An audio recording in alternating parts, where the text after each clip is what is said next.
Bismillahirrahmanirrahim. Today we are discussing financial statement analysis and financial accounting. तो हमने पढ़ी थी we have discussed financial statements. So what are the types of financial statements? There are three main financial statements जो हम जिसे कहते हैं एक इनकम स्टेटमेंट है, एक बैलेंस शीट है और एक कैश फ्लो स्टेटमेंट है। अब इनके एनालिसिस क्यों ज़रूरी होते हैं? एक्चुअली इनका एनालिसिस इसलिए ज़रूरी होता है कि हम अपने आप को कंपेयर कर सकें कंपैटिटर्स से, हम अपनी प्रॉफिटेबिलिटी निकाल सकें, अपनी सस्टेनेबिलिटी देख सकें, अपने बिजनेस की नेटवर्थ कैलकुलेट कर सकें, बिजनेस का जो हमारा सारा है मैकेनिज्म उसको देख सकें और हम ये देख सकें कि हमें क्या किस वक्त में कौन सी एक्सपेंशन या फाइनेंसेस रिक्वायर्ड हैं और क्या हम किस स्टेज में हैं बिजनेस में, हम प्रॉफिटेबिलिटी में हैं, हम जो है डिक्लाइन में हैं, हम डिफ़ॉल्ट में हैं। तो ये सारी चीज़ें जो हैं ये हमें फाइनेंशियल स्टेटमेंट एनालिसिस से मिलती हैं। तो बिजनेस सर्वाइवल के लिए ये बहुत ज़रूरी होता है कि आप अपने फाइनेंसेस को या फाइनेंशियल्स को evaluate करते रहें time to time so that you have a better picture of the understanding कि what is the actual happening of your business. There are two main factors of business survival. Business survival की दो चीज़ें हैं कि या profitability या solvency. Profitability is important if business is to generate revenue in excess of the expense incurred in the operating that business. यानी आप जो बिजनेस कर रहे हैं वो आपके लिए प्रॉफिट मैक्सिमाइजेशन करें, प्रॉफिट्स को जनरेट करे, आपके एक्सेस रेवेन्यूज जनरेट करे जो आपके एक्सपेंसेस को मीट कर सकें। Solvency is of a business is important because it look at the ability of the business meeting its financial obligations. तो इसमें ये होता है कि हम देखते हैं कि हमारा जो बिजनेस है वो अपनी ऑब्लिगेशन पूरी कर रहा है नहीं कर रहा है, इसको ख़त्म करना है, कंटिन्यू करना है, हमें डाइवर्सिफाई करना है, हमें नई एक्सपेंशन में जाना है, सारी चीज़ें उसके अंदर आती हैं। Financial statement analysis will help business owners and other interested people to analyze the data in financial statements to provide them with better information about such key factors for decision making and ultimate business survival. ये वही बात है जो मैंने आपसे शुरू में की कि जो फाइनेंशियल स्टेटमेंट एनालिसिस है इसके अंदर हमें इंफॉर्मेशन मिलती है और हमें पता चलता है हमारी रेशियोज क्या है, हमारी डेबिट टू एसेट रेशियो क्या है, हमारा जो है बिजनेस का आउटकम क्या है, बाकी चीज़ें हमारी प्रॉफिटेबिलिटी रेट क्या है, हमारे बाकी एक्सपेंसेस को हम मीट कर रहे हैं, क्या जनरेट कर रहे हैं, हम स्टेक होल्डर्स को क्या दे रहे हैं, हम अपने डिविडेंड्स कैसे पे कर रहे हैं, और फिर डिसीजन मेकिंग के लिए वो बहुत फ्रूटफुल होता है और बिजनेस सर्वाइवल के लिए कि इसके ऊपर आपका बिजनेस का सर्वाइवल नेक्स्ट आउटकम डेवलप जो है ना वो डिपेंड कर रही होती है। Financial statement analysis is the collective name for the tools and techniques that are intended to provide relevant information to the decision makers. तो ये statement analysis जो है ये actual picture जो है true picture of your business जो है वो provide करता है आपके decision makers को.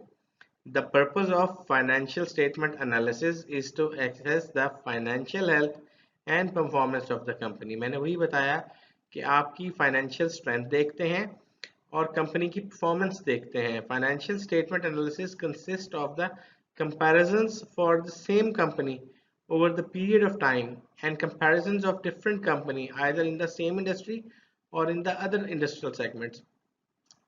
तो वही बात है कि हमारा जो स्टेटमेंट एनालिसिस है वो इसलिए रिक्वायर्ड होता है कि एक तो हम अपनी जो है परफॉर्मेंस एवेल्युएट करते हैं, फिर हम अपनी परफॉर्मेंस विद देयर कंपेटिटर्स करते हैं, फिर हम अपनी performance in that particular segment evaluate करते हैं। तो ये सारी चीज़ें जो हैं ये हमें बताती हैं कि हमारा बिजनेस कहाँ पे है, किस तरह से है, कैसे हम मीट कर रहे हैं चीज़ों को, कैसे हम चीज़ों को लेके चल रहे हैं, और हमारी जो इन्वेस्टमेंट्स हैं उनका रिटर्न और इन्वेस्टमेंट ROI क्या है, हम जो डेट पे कर रहे हैं, जो हम फाइनेंसिंग हमने बोरोइंग ली हुई है, हम उसको कैसे हैंडल कर रहे हैं, उसको कैसे रीस्ट्रक्चर स्केड्यूल कर रहे हैं। ये सारी चीज़ें जो हैं हमें FSA से फाइनेंशियल स्टेटमेंट एनालिसिस से मिलती हैं। अब हम बात करते हैं कि इसकी जरूरत क्यों पेश आई, what is the main purpose behind financial statement. Purpose behind financial statement, financial statement analysis जो है उसके लिए बड़ा ज़रूरी होता है कि आपके पास प्रॉपर इंफॉर्मेशन हो आपके फाइनेंसेस की। तो to use financial statements to evaluate an organization's financial performance, financial position and predictions for future performance। यानी कि जब आप इसका एनालिसिस कर रहे होते हैं तो उसके पीछे हमारा जो मेन पर्पस होता है कि हमारी ऑर्गेनाइजेशन की परफॉर्मेंस क्या रही, कैसा उसने इस साल में या इस टाइम पीरियड में परफॉर्म किया, उसकी फाइनेंशियल पोजीशन क्या है, क्या फाइनेंशियल स्ट्रेंथ क्या है, डेट टू एसेट रेशियोज क्या है, आपकी प्रॉफिटेबिलिटी क्या है, आपकी एक्सपेंसेस जो है वो क्या है, आपके ऊपर कोई बर्डन डेट का तो नहीं है वो क्या है, आपकी कंपनी की फाइनेंशियल एसेट्स क्या है और आपकी लाइबिलिटी क्या है, ये सारी फाइनेंशियल पोजीशन डिक्लेयर करती हैं। और इसके बाद जब ये दो चीजें हम देखते हैं तो हम ये देखते हैं कि हम जब इससे आगे जा रहे हैं, हमें नेक्स्ट कर रहे हैं, तो हमारी वहां पे क्या पोजीशनिंग हो सकती है और हम जो है अपनी फ्यूचर आउटकम्स को और परफॉर्मेंस को कैसे मैनेज करेंगे, तो ये सारा एफएसए हमें प्रोवाइड करता है। To have means of comparative analysis across times and terms of intra-company basis, inter-company basis और industry averages। मैंने वही बात की हमने पहले कि ये सारी बातें जो हैं ये हमें बताती हैं, हमारी परफॉर्मेंस वैल्यूएशन करती है हमारी with in the company, with their competitive companies और with a particular segment कि एक segment में आपकी क्या आ रही है परफॉर्मेंस है, वो सारी इसके अंदर आती है। To apply analytical tools and technique on financial statements to obtain useful information to for decision making। तो और ये सारी इंफॉर्मेशन कहाँ यूज होती है, for decision making. Decision makers का काम ही होता है वो आपकी जो एनालिसिस है उस पर रिपोर्ट करते हैं कि जी हमारी स्ट्रेंथ क्या है, हमारी फाइनेंशियल परफॉर्मेंस क्या रही और फ्यूचर में हम इसको रिक्वायरमेंट को कैसे मीट करेंगे और हम मैक्सिमम प्रॉफिट जो मैक्सिमाइजेशन या प्रॉफिट जनरेशन कैसे ले सकेंगे। Financial statement analysis involves analyzing the information provided in the financial statements to provide information about organization's past performance, present condition, and future performances. Assess the organization's earning in terms of power, persistence, quality, and solvency। तो वो ये है कि performance आप कैसे evaluate करेंगे। पहले तो आप पास्ट परफॉर्मेंस देखेंगे आपकी क्या थी, आपकी करंट क्या है, इसका कंपैरिजन से देखेंगे कि आपकी ग्रोथ क्या है और आपके बाकी एस्पेक्ट्स क्या हैं। उसके बाद फिर आप चले जाते हैं फ्यूचर में कि हम इस स्टेज पे खड़े हैं, तो हम अगर आगे देखते हैं हालात देख के हम एक्सपेंशन भी करते हैं, हम मजीद फंड्स भी इंजेक्ट करते हैं, हम डाइवर्सिफाई भी करते हैं, तो हम एक एस्टिमेशन आप देखते हैं कि हम इस पे से क्या आउटकम ले सकते हैं। तो ये सारी चीज़ें जो है फाइनेंशियल स्टेटमेंट एनालिसिस के अंदर हम पढ़ रहे होते हैं।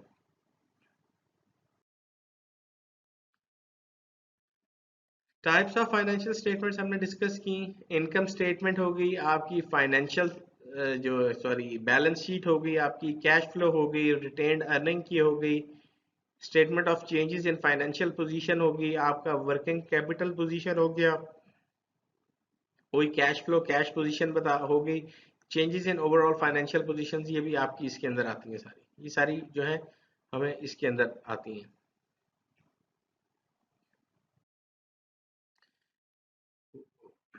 What are the effective ways of financial, हम फाइनेंशियल स्टेटमेंट को इफेक्टिव वे में कैसे एनालाइज कर सकते हैं। To perform an effective financial statement analysis, we need to be aware of the organization's strategy, objectives, annual reports, and documents like articles about organizations in newspaper and business reviews. These are called individual organization factors. अब हम एक effective अगर analyst, हम जो भी analyst analyse कर रहा होगा वो तीन चीजों पे फोकस करेगा कि इनकी बिजनेस स्ट्रैटेजी क्या है, ये किस तरह से जो है इन्होंने अपने आप को प्लान किया है, उनके ऑब्जेक्टिव्स क्या हैं, वो कहाँ पहुंचना चाहते हैं, क्या करना चाहते हैं, और उसके बाद वो कहाँ से ये इंफॉर्मेशन दे के चेक कर रहा होगा, एनुअल रिपोर्ट से, डॉक्यूमेंट से, आर्टिकल से, और देखेगा कि उस टाइम पीरियड के अंदर लोगों के क्या रिव्यू थे या ऑर्गेनाइजेशंस की क्या क्या अपने जो ऑर्गेनाइजेशन के अंदर क्या रिपोर्ट्स थी, क्या व्यूज थे, या उस ऑर्गेनाइजेशन के मुतालिक कोई रूमर्स हैं या आउट मार्केट में कोई चीजें हैं, तो सारी चीजें उसके अंदर वो एनालाइज करेंगे इफेक्टिव एनालिसिस के लिए। Effective financial statement analysis requires that understand the nature of the industry in which organization works. This is an industrial factor. दूसरी बात कहता है जी understand that overall state of the economy and also have an impact of the performance of the organization. अब effective analysis के अंदर हमें क्या करना चाहिए?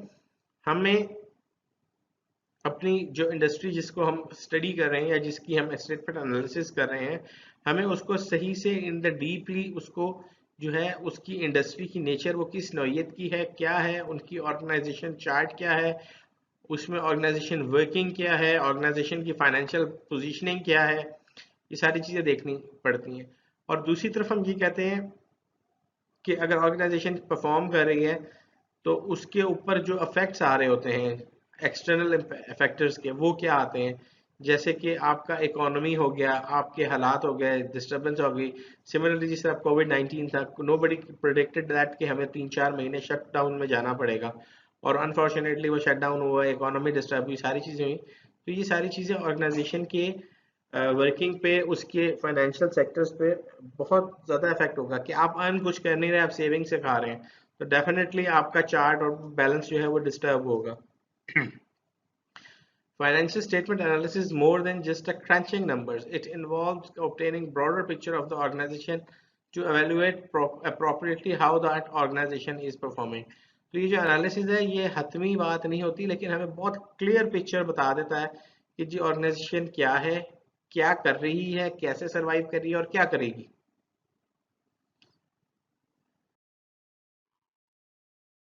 तो इसका जो स्टैंडर्ड ऑफ कंपैरिजन होता है फाइनेंशियल स्टेटमेंट एनालिसिस के अंदर, वो एक है जी रूल ऑफ थंब, कि financial analyst and banker use rule of thumb और बेंचमार्क फाइनेंशियल रेशियोज। कि वो रूल ऑफ थंब जो है वो डिफाइंड पैटर्न्स हैं डिफरेंट, जिसमें वो डिफरेंट रेशियोज हैं, रेशियो एनालिसिस करते हैं और वो जो है ना परफॉर्मेंस को एवेल्युएट कर लेते हैं। फिर ये होता है कि जो आपकी कंपनी की पास पिछले साल की परफॉर्मेंस होती है वो वैल्यूएशन होती है, और इंडस्ट्री के स्टैंडर्ड्स के, अगर आपकी इंडस्ट्री जिस सेक्टर में फॉल कर रही है उस सेक्टर के जो है वो स्टैंडर्ड्स क्या हैं, उसके जो जो सेट पैटर्न्स हैं, सेट इंडिकेटर्स हैं, वो क्या हैं। अब हमने ये कहा कि जी ठीक है, हम फाइनेंशियल स्टेटमेंट को एनालाइज करते हैं, हमें स्टेटमेंट की सोर्स क्या है, स्टेटमेंट कहाँ से मिलेगी, कंपनी के रिपोर्ट से। सारी बात है, फाइनेंशियल डिवीजन वो रिपोर्टिंग करता है जिसके अंदर आपकी सारी रिपोर्ट्स आती हैं। ये रिपोर्ट आपको फाइनेंस से मिल सकती है, डायरेक्टर से मिल सकती है, प्रिंटेड फाइनेंशियल स्टेटमेंट से मिल सकती है, शेड्यूल नोट से मिल सकती है, और ऑडिटर्स की रिपोर्ट से आपको कंपनी की रिपोर्ट्स मिल सकती हैं, उनकी बैलेंस शीट और इनकम स्टेटमेंट की। उसके बाद आती है स्टॉक एक्सचेंज। स्टॉक एक्सचेंज में जहां ट्रेड ऑफ होता है कंपनीज का और लिस्टेड होती हैं कंपनीज, तो ये वो है बिजनेस पीरियोडिकल्स, बिजनेस के जो हमारे पोर्टल्स हैं उनसे, और इंफॉर्मेशन सर्विसेज या कोई थर्ड पार्टी सर्विसेज जो आपको डाटा प्रोवाइड कर रही हो, जिस तरह CRS है, SIL है, ICRA है, CMI है, SMEDA है, ये सारी चीजें। Tools of financial statement analysis. हम जब फाइनेंशियल स्टेटमेंट का एनालिसिस कर रहे होते हैं तो हम दो टूल्स पे बेस करते हैं। एक होता है फाइनेंशियल रेशियोज का एनालिसिस, ये मैं हम डिटेल में आपको बताता हूँ कि डिफरेंट रेशियोज है जहाँ से हम कंपनी की, ऑर्गेनाइजेशन की परफॉर्मेंस को एवेल्युएट कर सकते हैं। और फिर दूसरा ये होता है comparative financial statement analysis, horizontal analysis, trend analysis, vertical, common size, component, percentage, यानी स्टेटमेंट्स को आमने सामने रख के हम चीज़ों को बेस करके, कुछ फैक्टर्स को हाईलाइट करके उसके मुताबिक उन्हें कंपैरिजन उनका बनाएं। अब हम फाइनेंशियल रेशियो एनालिसिस पढ़ते हैं, जो उसका पहला पॉइंट है। Financial ratio analysis involves calculating and analysing ratios that use data from one or two or more financial statements. Ratio analysis also expresses relationship between different financial statements. Financial ratios can be classified into main 5 categories: profitability, liquidity, जो आपका data है, asset management, asset ratio, asset to debt ratio, financial structure, आपकी company का structure क्या है, जो आपकी capital है उसकी रेशियोज आती हैं, और मार्केट टेस्ट रेशियोज के मार्केट के अंदर क्या चीज है और उसकी रेशियोज आती हैं। अब ये देखें, उसने ये बताया कि जी financial ratio analysis is used to is the use of relationship among financial statements to gauge, to check the financial condition and performance of the company. We can classify ratio based on these types of information. अब उसने बता दिया जी आप activity ratios liquidity ratios, solvency ratios और profitability ratio से ये निकाल सकते हैं आप अपनी सारी चीजें। एक्टिविटी रेशियो कहती है effectiveness in putting its asset investment into use. Ability to meet में जो लिक्विडिटी है वो कहते हैं जी ability to meet short term immediate obligations. Solvency में है जी ability to satisfy debt obligation. Profitability में है ability to satisfy the profitability. अब एक्टिविटी रेशियोज तो थोड़ी सी इसने बताई है। अब अगर हम इन्वेंट्री का टर्नओवर लेना चाहें कि हमारी इन्वेंट्री की टर्नओवर कॉस्ट क्या है, स्टॉक जो खरीदा, तो कॉस्ट ऑफ गुड सोल्ड, जो हमारी कॉस्ट ऑफ गुड सोल्ड आ रही है वो निकालें, डिवाइड करें हम एवरेज इन्वेंट्री रेट पे, तो हमारे पास पता चलता है कि how many inventories created sorry and sold during the period. Receivable turnover पे आपको बताता है कि आपके जो आपने जो मार्केट में आपने ट्रेड किया, आपने उधार पे माल बेचा, उसका रिटर्न आपको कैसा है। टोटल रेवेन्यू जो आ रहा है डिवाइडेड बाय एवरेज रिसीवेबल्स, यानी आपका जो टोटल रेवेन्यू है और आपके एवरेज रिसीवेबल्स हैं वो क्या है, वो आपको वो भी बताते हैं। और टोटल एसेट टर्नओवर क्या बताता है, आपके रेवेन्यूज क्या है और आपके टोटल वो क्या है, एसेट्स क्या है। और वर्किंग कैपिटल का अगर हम निकालें कि वो कैसे निकलेगा, कि टोटल रेवेन्यू जो कमाया divided by average working capital जो हमारा आ रहा है उससे। और इसके बाद है जी करंट लिक्विडिटी की बात करें। लिक्विडिटी रेशियोज के अंदर हमारी आती हैं जी करंट रेशियोज की, हमारी हम निकालते हैं हमारे करंट एसेट के हैं और करंट लाइबिलिटीज पे डिवाइड करते हैं, तो हमारी नेट लिक्विडिटी रेशियो आ जाती है। क्विक रेशियो कैसे निकालते हैं, जो आपके पास कैश है, फिर आपकी जो शॉर्ट टर्म इन्वेस्टमेंट्स हैं और जो आपके रिसीवेबल हैं, आपके assets divided by current liabilities. Cash की रेशियो, कैश की हैंडलिंग रेशियो कैसे आएगी, cash plus your short term investments, assets, short term assets divided by your current liabilities, long term नहीं करंट लाइबिलिटीज। तो ये डिफरेंट रेशियोज है। अब current ratio क्या कहती है जी, current ratio ability to satisfy current liabilities using current assets. Quick ratio बताती है जी ability to satisfy current liabilities using the most liquid of current assets. Cash ratios बताती हैं जी कैश प्लस, ये कहती है जी ability to satisfy current liabilities using only cash and cash equivalents. ठीक है जी। कैश इक्विवेलेंट्स वो होते हैं जिनको आप एज अ कैश यूज करते हैं, जैसे गोल्ड हो गया, आपके बॉन्ड्स हो गए, ये सारे कैश इक्विवेलेंट्स में आते हैं। फॉरेन करेंसीज हो गई।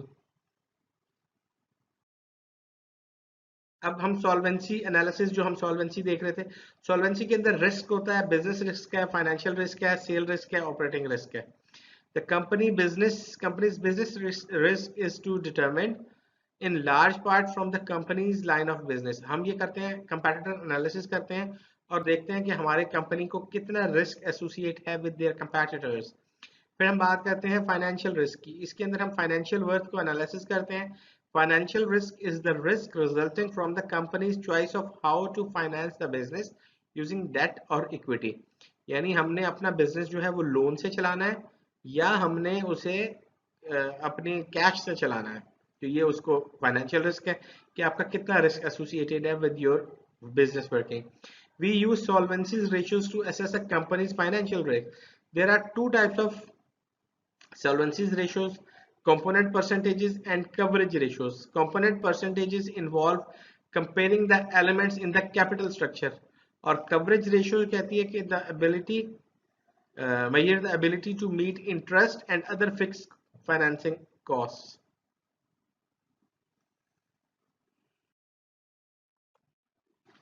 अब हम सॉल्वेंसी रेशियोज कुछ बताइए हैं, बुक में भी अवेलेबल है और उसको प्रिसाइज करके यहाँ पे भी लिखा है कि हम डेट टू एसेट रेशियो, हम ये देखना चाहें कि हमारे पास जो फाइनेंसिंग है, हमारी जो लाइबिलिटीज हैं, उससे हमारे एसेट का कंपैरिजन हम निकालें, जहाँ से हम नेटवर्थ निकाल सकते हैं कि क्या है। इसमें आपका टोटल डेट जो है, जितना आपकी लाइबिलिटीज हैं या आपका है, वो डिवाइड करें आप टोटल एसेट्स पे, ये आपको जो है डेट टू एसेट रेशियो निकाल देगा कि आपकी जो लाइबिलिटीज टू एसेट रेशियो क्या आ रही है। ये कहते हैं कि proportion of the asset finance with the डेप्ट। अब long term debt to asset ratio निकालनी हो तो लॉन्ग टर्म डेट जो है आपका उस टोटल एसेट से उसे डिवाइड कर दें, वो आपका लॉन्ग टर्म बता देगा। और डेट टू इक्विटी रेशियो, कि आपकी जो इक्विटी जो इन्वॉल्व है वो क्या है, आप टोटल डेट जो आपने इसमें है, आपका total liability divided by total shareholder equity, आप निकालें तो वो आ जाएगी। ये बताती है debt financing related to equity financing. ये है हम पर debt component percentage of solvency ratios, जो अभी हमने पीछे दो पढ़े थे। फाइनेंशियल लेवरेजेस क्या है जी, उसको कैसे निकालना है, टोटल एसेट्स हैं डिवाइडेड बाय टोटल इक्विटी। आप जो है अपनी लेवरेज निकाल सकते हैं कि रिलायंस ऑन डेट फाइनेंसिंग, कि आप अपना जो है कितने डेट को फाइनेंस कर सकते हैं और वो आपको कितने तक सपोर्ट कर सकता है मजीद। अब हम करते हैं कुछ कवरेज रेशियोज की बात। इंटरेस्ट कवरेज रेशियो हम कहते हैं कि इंटरेस्ट की कवरेज रेशियोज जो है उसको अगर अपने आप को करें तो वो कैसे होगा, तो वो है जी EBIT, earn before income tax, earning before income जो है आपके taxes divided by interest payments. ये आपको बता देती है ability to satisfy interest obligation. EBIT को हम कहते हैं कि आपकी अर्निंग बिफोर आपकी इंश्योरेंस एंड टैक्सेस। जो आप एक जब हम बनाते हैं इनकम स्टेटमेंट, तो हम अर्निंग, हम जब आपने सेल्स को माइनस किया अपनी कॉस्ट ऑफ गुड्स सोल्ड से, तो आपके पास ग्रॉस प्रॉफिट या ग्रॉस इनकम आ गई। तो EBIT is your gross income, जिसमें से आपके एक्सपेंसेस निकलते हैं, टैक्स से टैक्स एक्सपेंसेस नहीं निकलते। आपने ये है earning before interest and taxes, ये आपकी वो आ जाती है। तो अब हम बात करते हैं फिक्स चार्ज कवरेज रेशियो की। तो इसमें भी earning before interest and taxes plus lease payments divided by interest payments plus lease payments. तो ये बताती है ability to satisfy interest and lease. अच्छा, ये हम बात करते हैं कैश फ्लो कवरेज रेशियो की। हम अपने कैश फ्लो की कवरेज देखें तो cash flow plus interest payments plus tax payment divided by interest payments. तो ये आपकी ability to satisfy interest obligation with cash flows. और cash flows to debt ratio है कैश फ्लो और डिवाइडेड बाय टोटल डेट। तो ये आपका आ जाता है जी, और length of time needed to circulate your cash.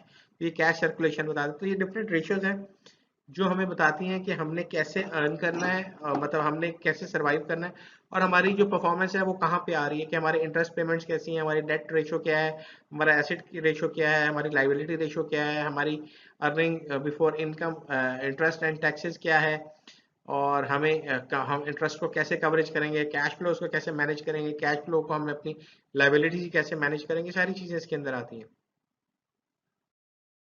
हम बात करते हैं प्रॉफिटेबिलिटी की। प्रॉफिटेबिलिटी होता है जी margin and return ratios provide information on the profitability of a company and efficiency of the company.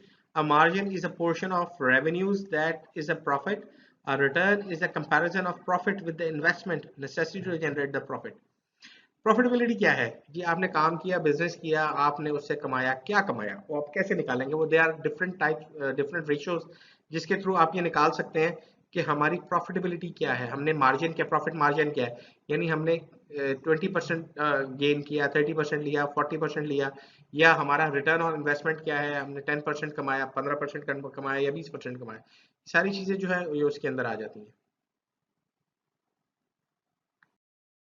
अब प्रॉफिटेबिलिटी मार्जिन रेशियोज में हम कुछ रेशियोज पढ़ते हैं। ग्रॉस प्रॉफिट मार्जिन हम पढ़ते हैं कि हमारा जीपी मार्जिन क्या है, हमने जो मार्जिन था हमारा वो क्या आ रहा है। ग्रॉस प्रॉफिट जितना आपने कमाया divided by your total revenue, ये आपकी ग्रॉस प्रॉफिट मार्जिन बताते हैं। जीपी मार्जिन क्या है। ऑपरेटिंग प्रॉफिट मार्जिन क्या है कि जी operating profit divided by total revenues, ये आपको बता देगा आपका ऑपरेटिंग प्रॉफिट क्या है। नेट प्रॉफिट कैसे आएगा, आपने नेट प्रॉफिट कितना कमाया, net profit divided by total revenues. अगर हम इसे मल्टीप्लाई बाय 100 करेंगे तो हमारे पास परसेंटेजेस में आते जाएंगे ये सारे। और प्री टैक्स प्रॉफिट ये होता है कि EBIT जो है earning before taxes divided by total revenue. तो हमें प्री टैक्स मार्जिन बता देती है कि हमने कितना कमाया, कितने परसेंट कमाया। यानी कि अगर फर्ज करें आपने 20% कमाया और 7% टैक्स दे दिया, तो टोटल आपका एंड में बनेगा, जो ग्रॉस प्रॉफिट आएगा वो आपका बनेगा ऑलमोस्ट 13% के करीब। लेकिन अगर हम प्री टैक्स की बात करेंगे तो वो 20% बनेगा। तो इसी तरह डिफरेंट रेशियोज हैं जिनसे हम करके ये सारा कर सकते हैं। प्रॉफिटेबिलिटी रेशियोज की जो रिटर्न्स हैं वो क्या है जी, रिटर्न्स जो रेशियोज हैं हम ये देखते हैं कि रिटर्न ऑन एसेट क्या है, रिटर्न ऑन इन्वेस्टमेंट क्या है, हमारा कैपिटल का रिटर्न क्या है, इक्विटी का क्या है, रिटर्न ऑपरेटिंग रिटर्न क्या है। तो उसकी भी डिफरेंट टाइप्स ऑफ रेशियोज है जिससे वो आता है। तो इसको हम इसको मैं अब आपको बताता हूँ। ऑपरेटिंग रिटर्न ऑन एसेट्स अगर हमें निकालना हो तो operating income divided by average total assets आप निकालें तो ऑपरेटिंग रिटर्न आ जाएगा। रिटर्न ऑन एसेट्स आ जाए तो net income divided by average total sale वो निकल आएगी।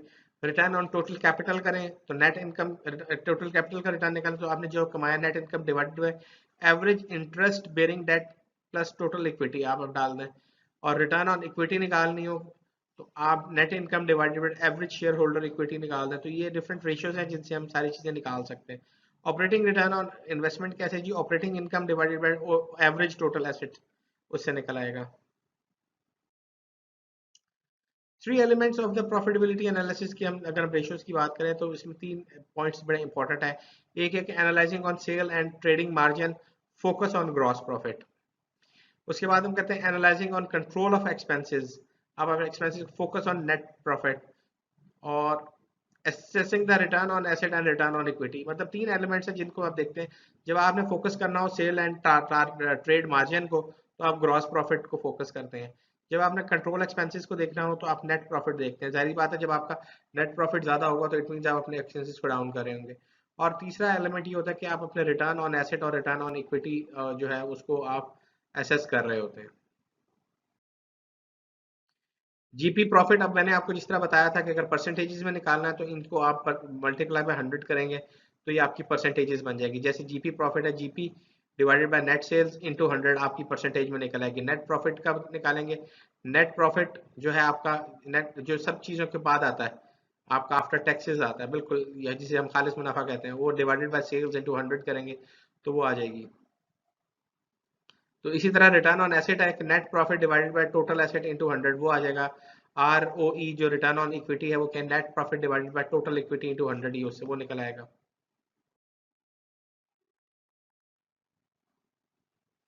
Short term fund management is working capital management is important and it signals the firm's ability to meet short term debts and obligation। यानी current ratios है कि आप short term fund management कहते हैं कि आपका वर्किंग कैपिटल क्या है और आप firm's ability to meet short term debt, आपकी शॉर्ट टर्म लाइबिलिटी को कैसे मीट करते हैं, ये उसके अंदर आ जाती हैं चीजें।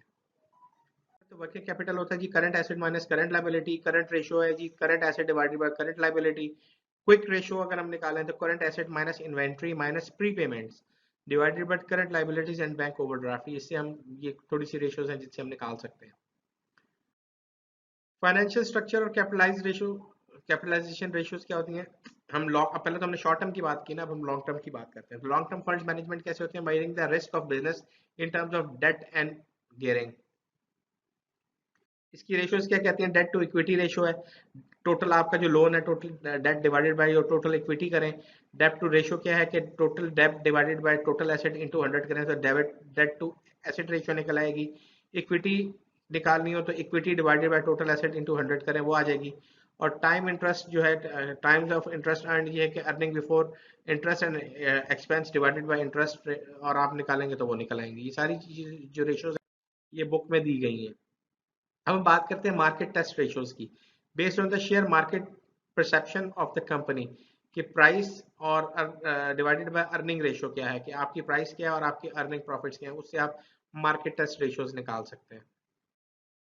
जैसे अर्निंग पर शेयर अगर आपने निकालनी है तो net profit after tax divided by number of ordinary shares, कि अगर किसी कंपनी ने 100 शेयर इशू किए हैं और उसने 1000 रुपये कमाया तो ये होगा कि 1000 डिवाइडेड बाय 100 इंटू 10, तो ये इज इक्वल टू जो है ये 10 आएगा। जैसे कि अगर आप ये देखें कि अगर एक कंपनी है उसने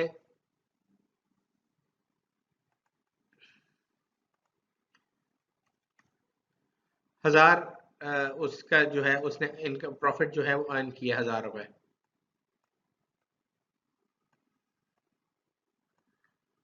और उसके पास नंबर ऑफ शेयर्स जो है वो है 100,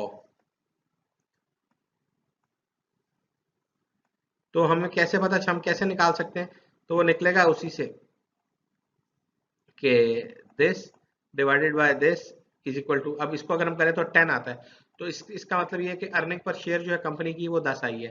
तो इसी तरह डिविडेंड्स है कि नंबर ऑफ डिविडेंड कितना है divided by number of ordinary share, यानी कंपनी अगर 10 लाख रुपए डिविडेंड दे रही है, अगर वो दे रही है और उसके 10,000 शेयर होल्डर हैं तो वो 100 रुपए पर शेयर उसका डिविडेंड आ जाएगा। तो इसी तरह इनकी रेशियोज हैं, उसे मल्टीप्लाई करेंगे 100 से तो उनकी परसेंटेजेस भी निकल आएंगी। हॉरिजॉन्टल एनालिसिस और ट्रेंड एनालिसिस क्या होता है कि ट्रेंड परसेंटेज है, line by line by item analysis है कि आप एक एक आइटम को एनालिसिस करते हैं। आइटम जो है उनको बेस ईयर से पिछले साल से करते हैं, टाइम सीरीज एनालिसिस करते हैं। तो ये चीजों से हम हॉरिजॉन्टल या ट्रेंड एनालिसिस कर सकते हैं। वर्टिकल एनालिसिस ये होता है कि all item express as a percentage of a common base item with the financial statement. For example financial performance है तो सेल को हम बना सकते हैं, फाइनेंशियल पोजीशन है तो हम एसेट से ले सकते हैं।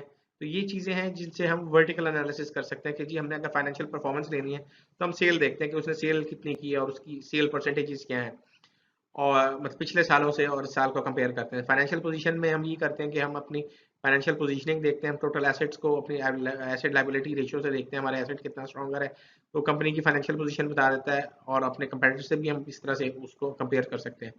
तो important analysis for comparative purpose क्या है जी, over the time for different size enterprises.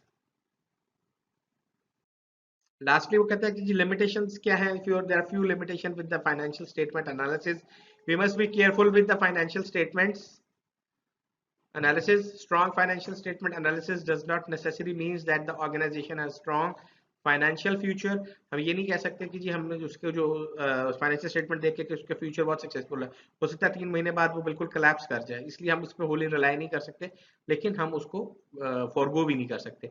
Financial statement analysis might look good but there may be other factors that can cause an organization to collapse. तो ये भी हो सकता है कि ऑर्गेनाइजेशन फाइनेंशियली तो स्ट्रांग हो लेकिन अदर जो है प्रॉब्लम्स है उसकी वजह से वो कोलैप्स हो जाए, या उसमें वो सॉल्वेंसी में चली जाए या लिक्विडेशन में चली जाए, तो ये चीजें हो सकती हैं। तो ये एक छोटा सा ओवरव्यू था अबाउट फाइनेंशियल स्टेटमेंट एनालिसिस। इंशाल्लाह we will be discussing more in the next lecture. Thank you.